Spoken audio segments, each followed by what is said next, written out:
Assalamualaikum Ustaz. Waalaikumsalam. Apakah takdir bisa dirubah? La yaruddul qada illa du'a. Tak ada yang bisa merubah takdir kecuali doa. Dzalika bi anna Allah lam yakum mughayyiran ni'matan an'amaha 'ala qaumin hatta yughayyiru ma bi anfusihim.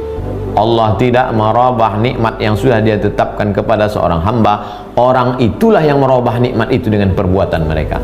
Sebenarnya Allah sudah mau kasih engkau 1 ekor kambing hari ini, tapi karena perbuatan maksiat dosamu, kambingmu yang ada malah mati.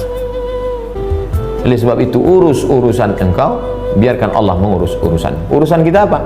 Sami'na wa ata'na. Beribadah, amar ma'ruf, nahi mungkar, buat baik, jauhi dosa. Taubat, mujahadah. Habis mujahadah, khalwah uzlah. Habis itu takwa. Allah akan selesaikan masalah kita insyaallah. Amin. Assalamualaikum warahmatullahi wabarakatuh. Alhamdulillah, Allahumma salli ala Sayyidina Muhammad ibni Abdillah wa ala alihi wa sahbihi wa man tabi'ahu wa mawalah. Bapak, Ibu, Abang, Kakak, Adik, sahabat jamaah hijrah bersama UAS yang selalu dalam rahmat dan ridha Allah subhanahu wa ta'ala. Amin ya rabbal alamin. Judul kita malam ini, ketika takdir tidak sesuai dengan harapan manusia. Pembahasan pertama adalah apa itu takdir? Apa beda qada dan qadar? Karena kalau sudah cerita takdir biasanya terkait dengan qada dan qadar. Asal kata takdir, inna kulla syai'in khalaqnahu biqadar. Takdir adalah ukuran, takaran. Jadi Allah sudah menetapkan segala sesuatu ini ada ukurannya. Secara bahasa, takdir artinya ukuran, takaran. Sedangkan beda qada dan qadar, ulama terbagi 2. Kelompok pertama mengatakan qada dengan qadar itu sinonim, muradif, sama, nggak ada beda. Dia adalah ketetapan Allah terhadap sesuatu.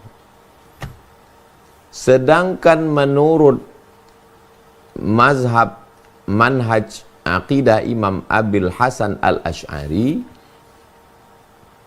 qada adalah iradatullah al-azaliyah, iradatullahil azaliyatu al-muta'alliqatu bil asya', kehendak Allah pada masa alam azali. Masa alam azali itu alam yang tidak berawal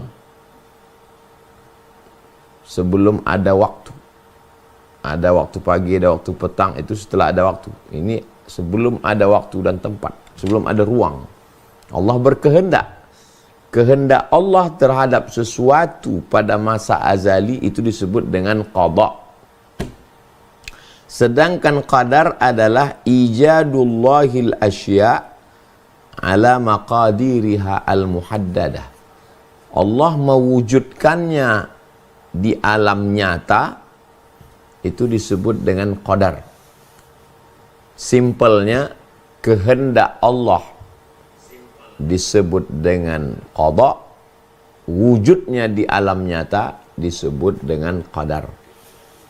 Qada dan qadar, kedua-duanya adalah ketetapan Allah terhadap makhluk. Oke, selesai pembahasan pertama. Pembahasan yang kedua, surat At-Taubah ayat 51. A'udzubillahi minasyaitonirrajim. Qul, katakan wahai Muhammad sallallahu alaihi wasallam, lan yusibana, tidak ada satupun yang menimpa kita, illa ma kataballahu lana, kecuali sudah ditetapkan Allah subhanahu wa ta'ala. Segala yang menimpa kita, yang terjadi, itu sudah kataba, sudah dituliskan, ditakdir, ketetapan Allah. Qul, katakan, lan, tidak akan terjadi, yusibana, satu pun tidak ada yang menimpa kita, illa ma kataballahu lana, kecuali sudah ditetapkan Allah, ketetapan Allah subhanahu wa ta'ala. Yang ketiga, pembahasan ketiga, surat Al-Hadid ayat 22. Surat Al-Hadid ayat 22. Ma asaba min musibatin, segala musibah yang terjadi, fil ardi, di bumi, gempa bumi, angin puting beliung, likuifaksi, tsunami, banjir bandang. Ma asaba min musibatin fil ardi, apapun musibah yang terjadi di bumi, wala fi anfusikum, yang terjadi pada dirimu, jatuh, kanker, demam, sakit, mati, illa fi kitab, semuanya sudah dituliskan di kitab.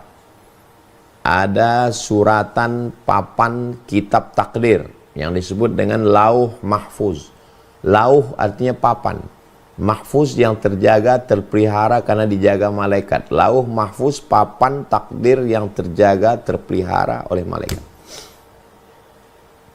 Ma asaba min musibatin fil ardi, segala musibah yang terjadi di bumi, wala fi anfusikum, yang terjadi pada dirimu, illa fi kitabin, semuanya sudah dituliskan, ditetapkan di kitab. Min qabli an nabra'aha, min qabli an nuzhiraha, sebelum kami wujudkan di alam nyata, terjadi di dunia, sudah ada skrip, skenarionya. Inna dzalika 'ala Allahi yasir, itu bagi Allah yasir, mudah, kecil, sepele, tidak sulit bagi Allah subhanahu wa ta'ala. Oke. Yang keempat, hadis tentang iman, Islam, ihsan. Pertanyaan malaikat Jibril kepada Nabi Muhammad SAW, akhbirni anil iman, beritahukan kepadaku apa itu iman. Lalu Nabi Muhammad SAW menjawab, antu'mina billah, beriman, percaya kepada Allah, wa malaikatihi, percaya kepada malaikat, wa kutubihi, kitab-kitab Zabur, Taurat, Injil, Al-Quran, wa rusulihi, rasul-rasul, Adam, Idris, Nuh, Soleh, Ilyas, Ilasa, Zakaria, Musa, Yahya, Isa, Daud, Ismail, Ibrahim, wal yaumil akhir, hari akhirat, bahwa dunia ini akan kiamat, wabil qadari, ini yang ketujuh, yang keenam, wabil qadari, percaya kepada takdir, khairihi wa syarrihi, percaya kepada takdir baik dan takdir buruk, bahwa semuanya adalah ketetapan datang dari Allah subhanahu wa ta'ala. Kelima, innallaha katabal maqadir, Allah sudah menuliskan takdir. Makna menuliskan di sini menetapkan. Allah sudah menetapkan takdir. Berapa lama? 50 alfasanah, 50.000 tahun. Qabla an yakhluqas samawati wal ard, sebelum Allah menciptakan langit dan bumi, Allah sudah menetapkan takdir, ketetapan 50.000 tahun. Rufi'atil aqlam, ini pena takdir, ini kertas takdir, sudah tertulis. Rufi'atil aqlam, penanya sudah diangkat. Wajaffatis suhuf, penanya sudah diangkat, kertasnya sudah kering. Pena sudah diangkat, kertas sudah kering, tidak bisa diganggu gugat.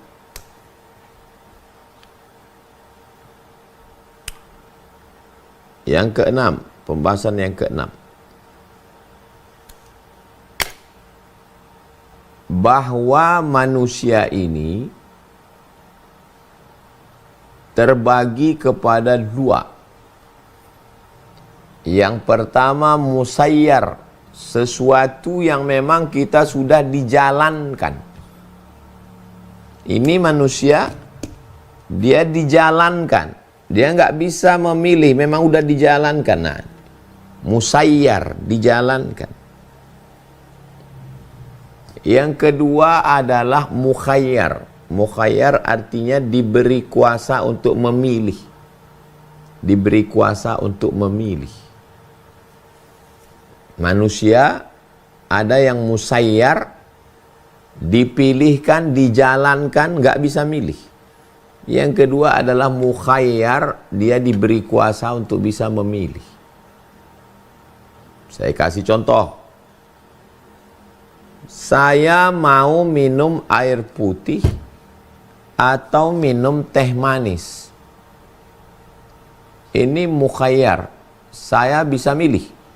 Kalau saya mau, saya minum air putih. Kalau saya mau, saya minta teh manis. Ilham, minta teh manis. Saya ada pilihan. Mukhayyar. Saya pakai baju putih atau pakai baju hitam. Saya punya pilihan. Di rumah saya ada baju hitam. Kalau saya mau, saya pakai baju hitam. Malam ini saya pakai baju putih. Pilihan. Saya mau pakai peci merah atau saya pakai peci hitam. Pilihan. Kalau saya mau, saya pakai peci merah. Kalau saya mau, saya pakai peci hitam. Nah, ini pilihan. Yang berikutnya, poin B, yang nggak ada pilihan. Abdul Somad menjadi orang Sumatera. Nah, ini tidak ada pilihan. Saya menjadi orang Sumatera, dilahirkan oleh ibu saya orang Sumatera, ayah saya orang Sumatera. Ini enggak pilihan. Bukan berarti Allah dulu menyuruh saya memilih. Kau mau jadi orang Sumatera, apa jadi orang Kalimantan, apa jadi orang Eropa, apa jadi orang Australia? Enggak. Ini memang enggak bisa milih. Nah, disinilah perbedaan. Kapan kita dihukum dan kapan kita tidak dihukum. Ada air Zam-Zam. Kemudian ada khamar. Maka saya dikasih telinga untuk mendengar nasihat. Innamal khamru, sesungguhnya khamar. Wal maisir, judi. Wal ansab, menyembelih binatang untuk berhala. Wal azlam, mengundi nasib. Rijsud, najis, min amali syaitan, fajtanibu, jauhi. Udah jelas disuruh jauhi. Dan sekarang saya berada di antara dua pilihan. Apakah saya tetap mau minum khamar atau minum air Zam-Zam, air putih? Saya diberi mata untuk melihat berapa banyak orang yang error, yang rusak gara-gara minum khamar. Minum air putih, air Zam-Zam, sehat.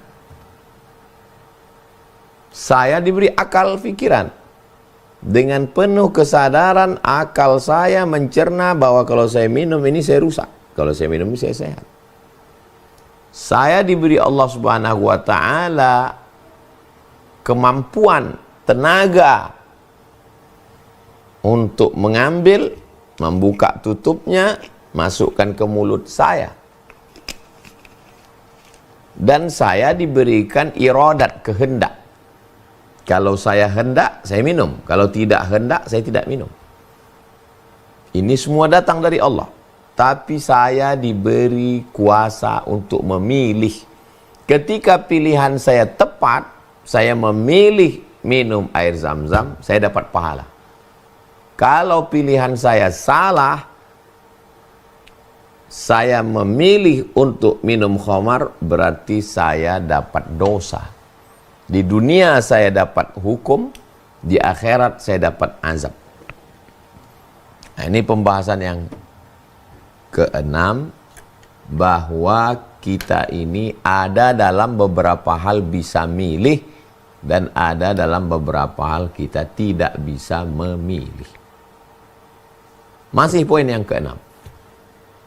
Ada orang dengan penuh kesadaran, dia sehat, dia tidak kurang akal, dia tidak gila, dia minum khamar.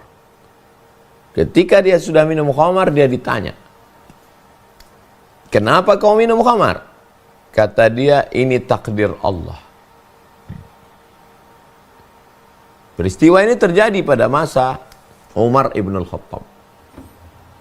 Kata Sayyidina Umar ibn al-Khattab, hukum dia 2 kali. Hukuman pertama, hukuman minum khamar. Hukum yang kedua, bicara takdir tanpa ilmu. Karena dia sudah diberikan telinga, diberikan mata, diberikan hati, diberikan pikiran, diberikan hati untuk memilih. Kenapa memilih yang haram? Maka kita disuruh Allah memilih. Innalladzina amanu wa amilus salihati, orang yang beriman dan beramal soleh, ulaika ashabul jannah, tempatnya surga.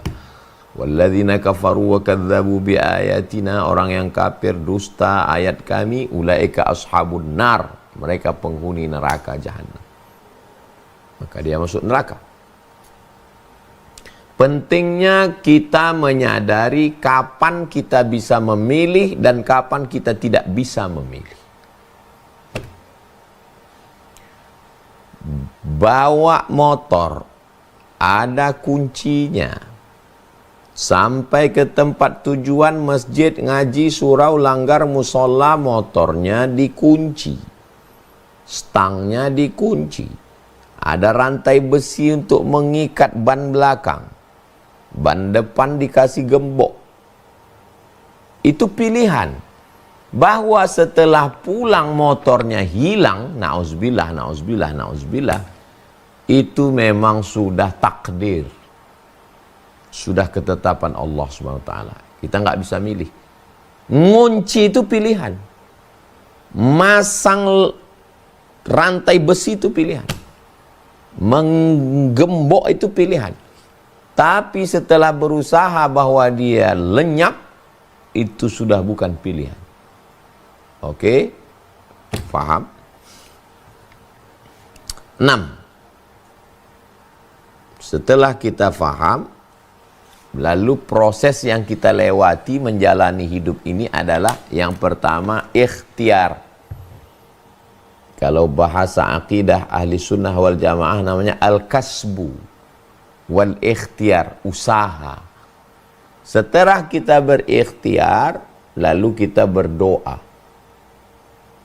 Ambil benih padi, ambil benih jagung, cangkol tanahnya, letakkan bibitnya, ikhtiar. Setelah itu malam berdoa, ya Allah, tumbuhkan jagung, tumbuhkan padi, jangan sampai dicongkel binatang, jangan sampai dimakan tikus, jangan sampai hujan lebat, akarnya busuk, jangan sampai dimakan burung, jangan sampai dicuri orang. Ikhtiar, doa. Yang ketiga, tawakal.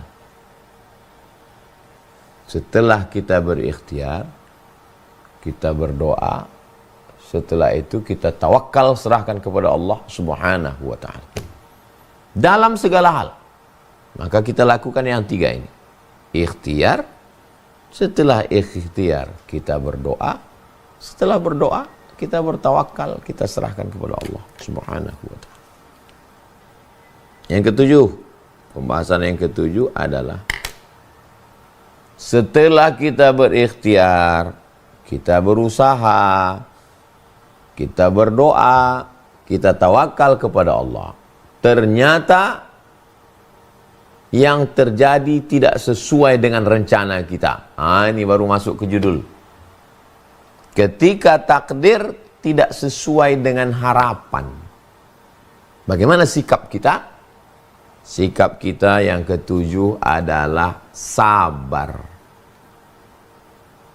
Sabar itu diambil dari nama tanaman.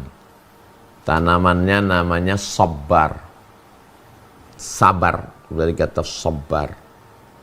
Sabar itu apa Pak Ustadz? Ini saya tulis sabar. Tulis sabar di Google.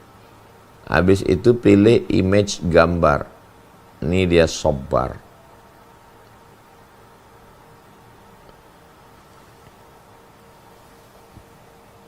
Sabar. Nampak? Kaktus. Kaktus.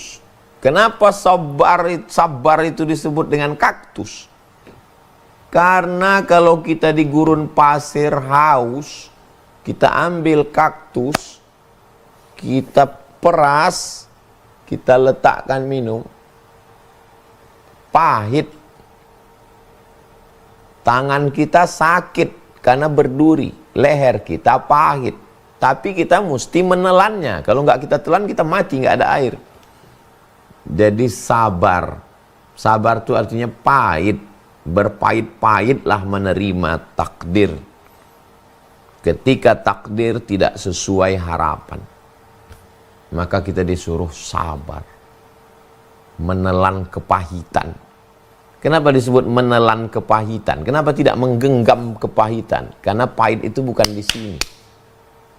Melihat kepahitan, pahit itu di sini. Pahit itu di sini. Kepahitan. Yang pertama kita lakukan adalah pembahasan ketujuh, sabar. Yang kedelapan. Yang kedelapan adalah ridho. Ini di atas sabar. Sabar bisa nahan, bisa tahan, tapi pahit. Di atas itu lagi yang lebih tinggi daripada sabar, namanya ridho. Ridho. Ridho itu sudah jadi bahasa Indonesia, ridho rela. Ya udahlah, kita relakan ridho. Apa itu ridho? Sururul qalbi bimururil qadha. Sururul qalbi, hati merasa happy. Hati merasa senang, hati merasa bahagia, bimururil qadha, ketika terjadi pahitnya takdir. Ini makam levelnya yang tinggi. Hati merasa senang, merasa happy ketika terjadi pahitnya takdir. Kenapa? Karena keyakinan, karena pengetahuan. Dua itu yang membuat takdir itu menjadi manis. Pertama karena keyakinan, kedua karena pengetahuan. Tahu nggak yakin, pahit. Yakin nggak tahu, pahit juga.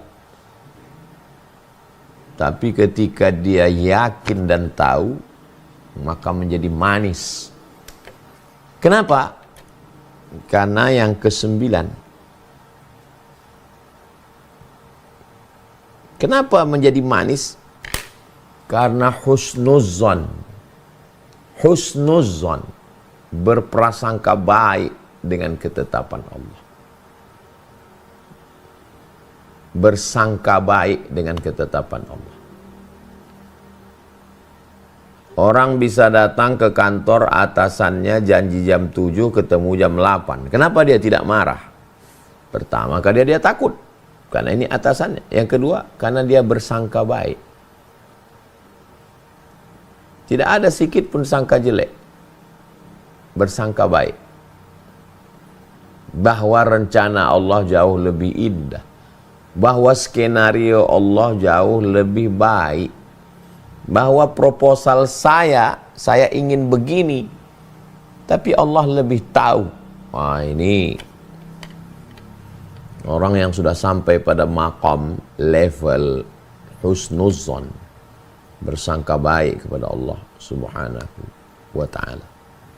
Ketika takdir tidak sesuai harapan manusia, maka kalau proses step-step ini kita lalui, kita lewati, insya Allah hati kita lapang menerima ketetapan Allah Subhanahu wa ta'ala. Saya pulang dari Maroko membawa 2 ijazah. Ijazah yang pertama LC dari Al-Azhar Mesir. Ijazah yang kedua adalah MA DESE dari Dar Al-Hadith Al-Hasaniyah Maroko. Saya inginnya jadi dosen di luar negeri, dosen di Malaysia, dosen di Brunei Darussalam. Tapi ternyata takdir tak sesuai dengan harapan. 2008. Pulang 2007 sampai 2008 cita-cita itu, keinginan itu, hasrat itu tak sesuai dengan harapan. Akhirnya pulang ke kampung halaman, ke Riau, ke Pekanbaru. Bulan Agustus, ikut tes dosen bulan September, lulus bulan November, turun SK 2009, lengkap jadi PNS, mengajar. Pada akhirnya tetap juga bisa mengajar ke Malaysia, ke Brunei Darussalam, ke Sabah, ke Sarawak. Tapi saya ngomong begitu kan di 2025. Waktu di 2008 itu, Ustadz pada level 7 sabar atau pada level 8 ridho? Saya berada di level 7. Sabar. Pahit. Apa enggak pahit? Ke Malaysia gagal, ke Brunei gagal, ikut tes Jakarta gagal. Gagalnya itu bukan karena kita bodoh. Lulus kita seleksi berkas. Lulus seleksi tes potensi akademik, lulus bahasa Arab. Orang tesis kita 300 halaman, Rijalul Muwatta' was Sahihain alladziina dha'afahumun Nasa'i fi kitabid du'afa wal matrukin jam'an wa dirasatan. 3 profesor guru besar menyidang kita di Maroko, lulus kita. Pahit memang. Ketika takdir tak sesuai dengan harapan manusia. Apalah yang Ustadz lakukan ketika itu? Ya, saya jalani kepahitan ini. Dan saya tidak menyerah. Ada orang, manusia yang menguatkan saya. Siapa dia? Kawan, sahabat yang menolong saya. Memasukkan saya ke Masmur untuk mengajar. Memasukkan saya ke kelas internasional untuk mengajar hadis, memasukkan saya ke kelas bahasa untuk mengajar bahasa Arab. Jadi ada teman-teman sejati. Kalau kita menang, kawan ketawa banyak. Tapi kalau kita lagi dalam keadaan sabar, pahit, kita punya teman sejati.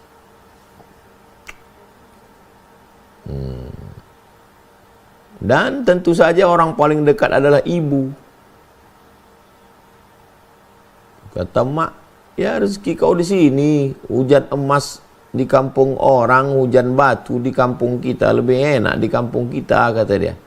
Lapang dada itu.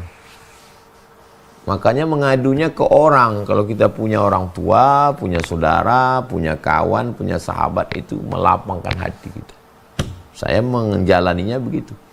Akhirnya saya jalani, saya mengajar di kampus, saya pergi ke Rokan Hulu, ke Pasir Pangarayan rutin sebulan sekali, ke Dumai sebulan sekali, ke Tembilahan, ke Rokan Hilir, Bagan Siapi-api, keliling, masuk ke pedalaman. Pada akhirnya, ya saya tetap terbang juga ke Sabah, Sarawak, Semenanjung, Kelantan, Terengganu, Kuala Lumpur, Kedah, ke Brunei sekarang setahun 2 kali, ke Malaysia setahun 2 kali, ke Sabah, Sarawak sekali. Setelah direnung-renung, dipikir-pikir, memang proposal saya itu dibanding dengan rencana Allah jauh lebih indah rencana Allah itu. Jauh lebih indah rencana Allah itu.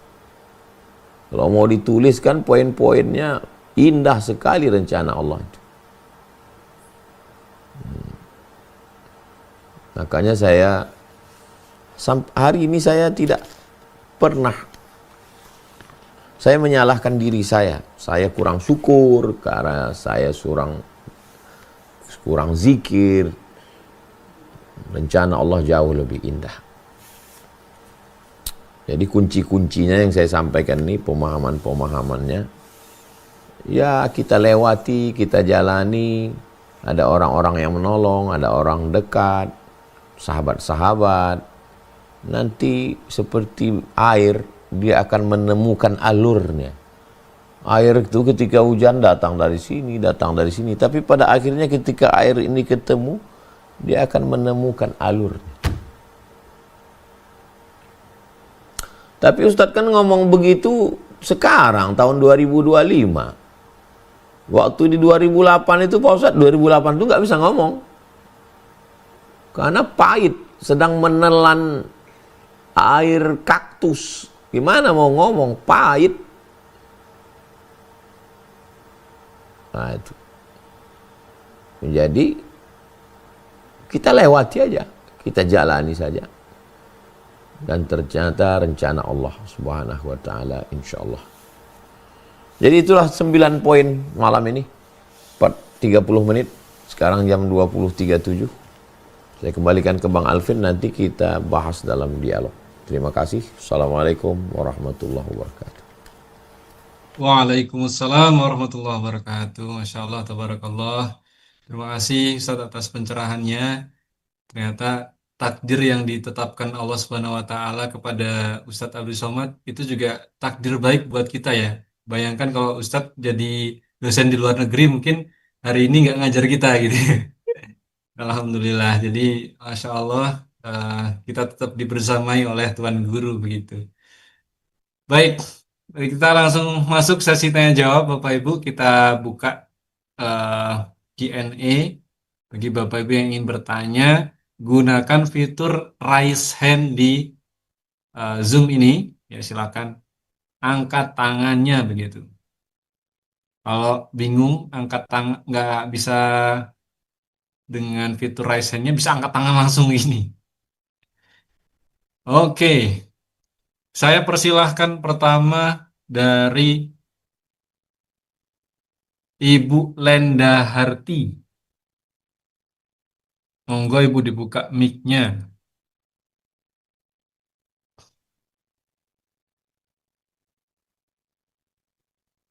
Bisa Ibu buka dulu mic-nya. Di tab tengah layar itu. Nah, sudah silakan Ibu. Assalamualaikum warahmatullahi wabarakatuh. Waalaikumsalam. Ini Pak Ustadz, yang pastinya saya sangat bersyukur karena bisa gabung di grup yang dirahmati Allah ini. Suatu kebanggaan bagi saya ikut gabung di grup ini, Pak. Bisa gabung sama Subhanallah. Ini Pak yang saya mau tanya. Saya ini orang awam, Pak. Saya berasal dari Bengkulu. Di tempat kami ini udah banyak yang ini umroh tuh kan bisa nyicil katanya, Pak. Sedangkan ada aku dengar itu dari ulama tuh hutang itu enggak ini. Andai kata ada saja kita mati kan tidak bisa ninggal hutang tuh, dosa. Itu di sini udah banyak yang pai umroh tuh nyicil, Pak. Yang saya mau tanya tuh bagaimana itu, Pak? Aku tanya tuh, kita kan niatnya ikhlas katanya. Kalau kita ikhlas tuh Allah tuh Maha tahu. Gimana itu, Pak, jalan keluarnya tuh, Pak? Apa dibolehkan atau gimana, Pak? Itu yang aku bingung, benar-benar bingung tuh, Pak. Gimana itu? Aku kan orang awam mau tahu tuh, Pak. Banyak sekarang itu, Pak. Udah hampir di desa-desa tuh sini bisa ikut umroh itu, Pak. Pakai nyicil itu, Pak. Ya, itu aja, Pak. Saya jawab Ya. insyaallah. Ya, dengarkan baik-baik. Saya jawab 2 aspek. Yang pertama aspek fikih, hukum Islam. Boleh berhutang untuk beribadah. Misalnya saya mau mengakikahkan anak saya. yang kebetulan misalnya hari ini hari ke-7. Lalu saya pinjam uang Bang Alvin 2,5 juta untuk beli kambing. Bang Alvin pinjam uang 2,5 juta, saya mau potong kambing akikah anak saya. Kapan Ustadz bayar? Saya bayar 1 Januari 2026 karena padi saya panen. Boleh hukumnya berutang untuk beribadah.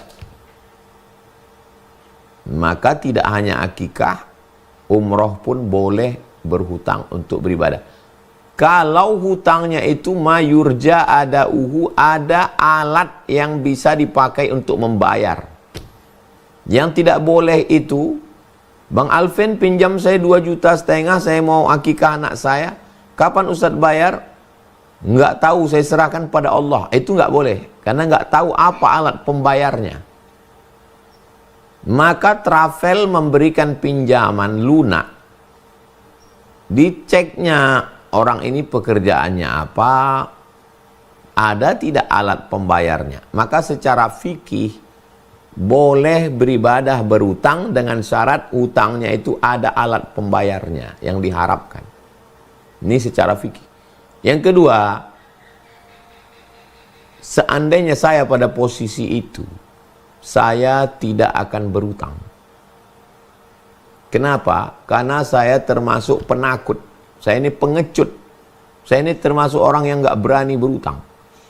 Dari mulai kuliah di Mesir dulu, sampai jadi PNS nggak pernah menggadaikan SK, sampai keluar PNS 2019, sampai hari ini nggak ada utang saya. Lebih baik saya naik motor sampai tangan saya beku kedinginan daripada saya naik mobil berutang. Datang jamaah ngasih saya uang 50 juta, ambillah Pak Ustadz untuk DP. Saya bilang enggak, aku enggak berani berutang. Kalau masalah untuk beribadah, sholat ibadah, zikir ibadah, baca Quran ibadah. Kalau masalah dekat dengan Allah, aqrabu ma yakunul abdu min rabbih, orang yang paling dekat dengan Allah wa huwa sajid, waktu bersujud. Kalau masalah ketenangan hati, baca Quran tenang hati, berzikir tenang hati, pengajian tenang hati. Allah tidak bertempat. Allah maujud bila makan, Allah ada tanpa tempat. Jadi sudah saya jawab dengan 2 jawaban, secara fikih dan secara akhlak etis dan bagi diri saya sendiri. Bagaimana Ibu Lenda Hartati Bengkulu? Jelas jawaban saya. Jelas Pak. Alhamdulillah. Berarti yang udah pahit itu boleh itu kan Pak? Itu. Enggak jelas. Dicicil. Karena Ibu nanya lagi berarti enggak jelas. Udah banyak tuh Pak yang pahit. Pahami jawaban saya. Berarti sebaiknya tuh tidak ini. Berarti lebih baik tidak, nunggu aja, nunggu udah ada duit baru pahit itu. Ibu nunggu ada duit baru berangkat, itu mazhab Abdul Somad. Kalau ibu daftar mau cicil berarti ikut mazhab nomor 1. Terserah ibu nyamannya yang mana. Ya Pak, siap. Oke, baik, terima kasih. Mudah-mudahan Ibu paham gitu ya dengan Makasih jawabannya. banyak Pak penjelasannya. Sama-sama. Barakallah fiik. Jadi ada 2 jawaban tadi Ibu. Assalamualaikum warahmatullahi wabarakatuh. Waalaikumsalam warahmatullahi wabarakatuh. Secara fikih diperbolehkan berhutang untuk ibadah, tapi Ustadz memilih secara etika begitu ya, lebih baik dengan punya uang dulu baru kemudian Iya. bisa begitu untuk beribadah gitu. Oke, Siap, kita langsung siap. ke penanya berikutnya. Sebelum saya persilahkan ke Bapak Ibu yang raise hand begitu ya. Ini cukup banyak di kolom komentar, kolom chat. Saya simpulkan mungkin jadi satu pertanyaan begitu ya. Ini cukup banyak pertanyaannya, kurang lebih begini Ustadz. Bagaimana kita bisa menerima ujian yang berat dari Allah saat pertama kali kita diuji. Apa yang harus dilakukan agar kita bisa kuat dan tetap bisa menumbuhkan keyakinan kepada Allah Subhanahu wa taala bahwa yang kita hadapi ini adalah pemberian dari Allah Subhanahu wa taala. Begitu, Ustaz. Saya menjawab yang saya lakukan ya. Karena kalau teori ini nggak pandai saya berteori-teori. Ini yang saya lakukan.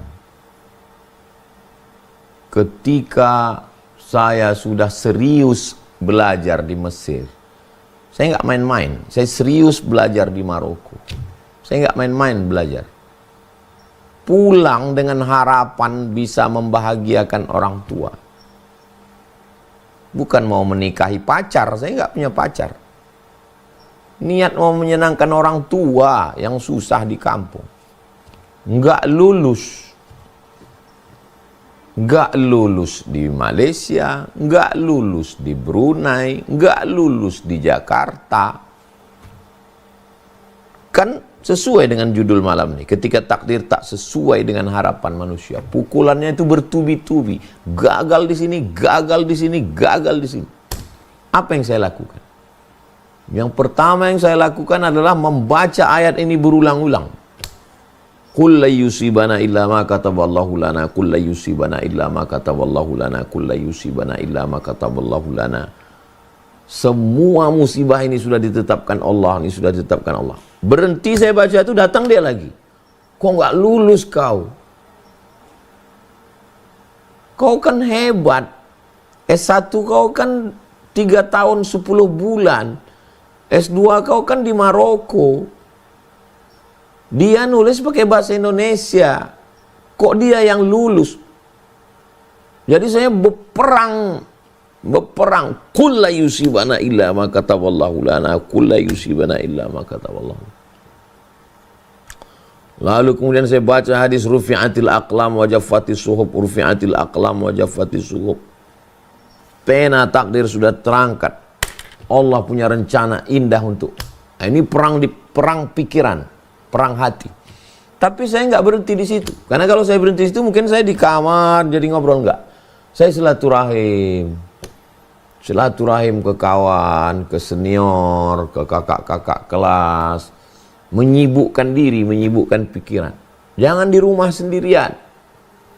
Jalan, jumpa kawan, datang Bang Surya, udah kau ngajar di Masmur aja, ngajar. Datang Ustadz Nixon, udah Dinda bisa ngajar di kelas internasional ini, betul baru-baru buka ini, 2008 ngajar. Jumpa Ustadz Aprijon, ini kebetulan abang mau pergi haji nih, petugas haji, kelas abang tinggal 8 kelas, kau abang kasih 4 kelas bahasa Arab. Masuk. Jadi dengan sibuknya kita itu, pikiran kita mulai, maka jangan berhenti. Andai saya berhenti, malu jumpa orang, mungkin ngomong sendiri, mungkin udah gila saya udah. Itu yang saya jalani. Dan terasa waktu kita sedang pahit itu, sholat itu khusyuk sekali. Sujud itu paling enak. Saya waktu sujud itu lama sujud, ya Allah. Indahnya, nikmatnya berdoa tuh sampai tangan tuh begini, waktu sedang nangis kita di tengah malam, waktu sedang susah itu. Jadi sebetulnya makanya ketika saya pergi ke luar negeri pakai private jet, pesawat pribadi, disambut naik mobil mewah, disambut, saya di jalan tuh saya senyum sendiri. Begitulah Allah mempermainkan aku. Begitulah engkau permainkan aku, ya Allah. Ketika disuruh pagi-pagi milih motor dari hotel dari masjid mau ke hotel, suruh milih. Ustadz mau naik Sportster, atau mau naik Dyna, atau mau naik Fatboy, atau mau naik. Begitulah engkau permainkan aku, ya Allah. Teringat saya waktu di Kajang dulu saya naik motor. Saya beli motor tuh 500 ringgit. RM500 tuh kalau sekarang 2 juta kan. Kalau digas mati lampunya. Sementara di Malaysia lampunya mesti hidup. Kalau mesinnya pelan, mati mesinnya. Coba antum bayangkan gimana antum naik motor kalau digas mati mesin lampunya. Kalau mati lampu ditangkap polisi. Kalau pelan mati mesinnya. Kalau memparkir motor saya di UKM, University Kebangsaan Malaysia. Memarkirnya itu jauh di bawah pohon kayu biar jangan dilihat cewek mahasiswi. Tiba-tiba setelah sekian tahun saya disuruh milih, kok mau pilih mana mau pakai. Bob. Dalam hati saya, ya Allah, begitulah. Begitulah Allah mempermainkan perasaan kita. Innama amruhu iza arada syai'an ayyakula lahu kun fayakun. Step-step langkah-langkah ini kalau dilewati, dijalani, saya tidak cerita teori, saya nggak baca buku. Buku saya baca, tapi yang saya alami, yang saya jalani, silaturahim, berteman, berkawan, minta doa, sholat sunat hajat. Terasa dia seperti jalan yang berkabut, lama-lama terang. Waktu habis subuh itu kan gelap itu, berkabut. Lama-lama ketika terbit matahari, kabutnya mulai tersingkap, jalan dimudahkan Allah. Terus sekarang Ustadz nggak berkabut lagi, kabut juga, lain lagi kabutnya. Berkabut terus hidup ini. Demikian Bang Alvin. Baik, terima kasih Ustadz atas jawabannya. Bapak Ibu yang rahmati Allah, ini sekaligus mungkin menjawab pertanyaan-pertanyaan yang ada di kolom komentar ya. Silakan sesuaikan konteksnya begitu. Ada yang mungkin konteksnya kehilangan materi, kehilangan orang tercinta, ya itu bisa dikaitkan, dihubungkan. Insya Allah mudah-mudahan menjadi jawaban untuk Bapak Ibu semuanya begitu. Kita lanjut ke penanya berikutnya. Saya persilakan Bapak Widodo.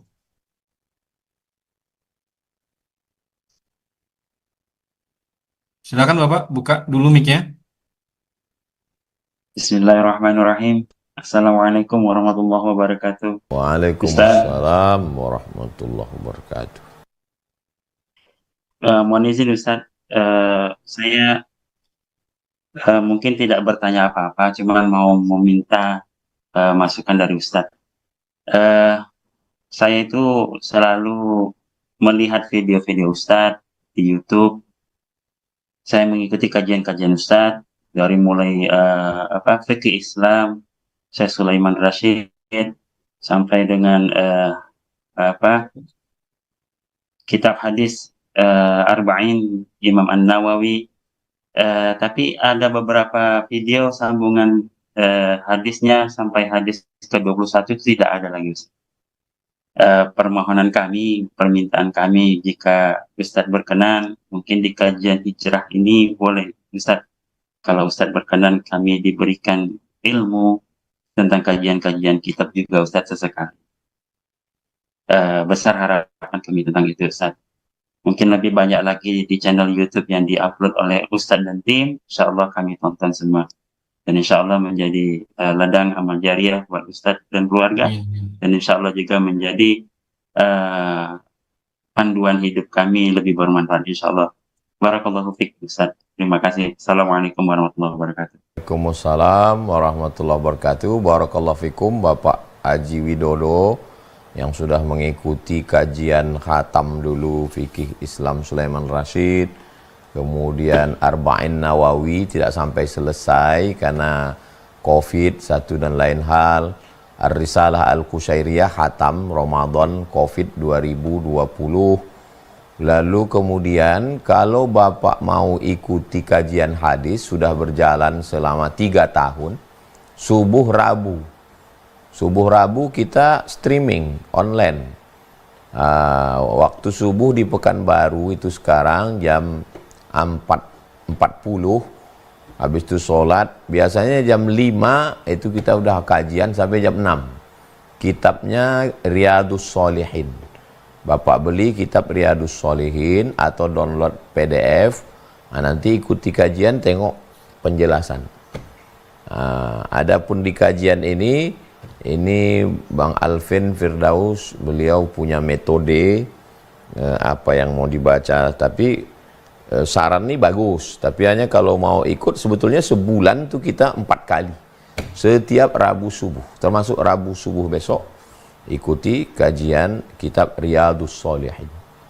Demikian Pak Widodo. Siap, terima kasih Pak Widodo sarannya, Masya Allah. Masya Allah. Kalau ada waktu nanti ya kita coba susun jadwalnya sesuai dengan apa yang disarankan begitu oleh para jamaah. Ya, kita selipkan mungkin kajian sirah. Tapi alhamdulillah, insya Allah 2 tahun berjalan ini kita coba selang-seling ya Bapak Ibu ya. Kita selang-seling berkaitan dengan tema. Ya sangat memungkinkan untuk kita bahas-bahas kitab tertentu begitu. Oke, saya persilakan langsung karena waktunya mepet Bapak Ibu. Ibu Sinta.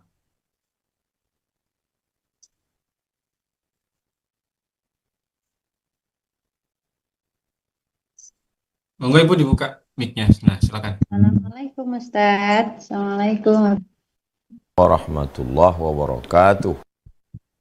Ustadz, saya mau bertanya tentang ini ya, sesuai kajiannya ketika rencana tidak sesuai takdir. Jadi gini Ustadz, saya itu ingin, kan saya punya 4 anak ini Ustadz. Anak saya 3 cowok, 1 cewek. Nah, dari pertama itu anak saya pondokkan di Darul Muqarrabin Kendal. Nah, qadarullah di sana anak saya itu di kelas 2-nya itu karena ada masalah sama temennya keluar Ustadz. Nah, terus saya itu mau mindahin anak saya itu benar-benar masih delima gitu Ustadz. Bingung dengan omongan tetangga gitu. Nah, ini saya harus gimana Ustadz? Karena ketika kembali lagi ketika rencana tak sesuai takdir. Rencana saya kan anak saya itu biar jadi tahfidz gitu Ustadz. Ternyata kok takdirnya anak saya nggak selesai di pondok itu gitu. Ya, gitu aja Ustadz. Ya. Ibu saya memasukkan saya ke pondok tahfiz. Menyerahkan saya ke guru tahfiz. Tolonglah Ustadz anak saya ini supaya jadi hafiz. Sekitar setahun, masuk 2 tahun belajar, gurunya pindah. Dipanggil oleh sultan, tinggal saya, lalu kemudian pindah ke Medan dan saya tidak masuk pondok tahfiz. Jadi ibu saya itu ingin saya ini jadi hafiz, jadi qori, jadi imam. Dia tidak mau saya jadi penceramah.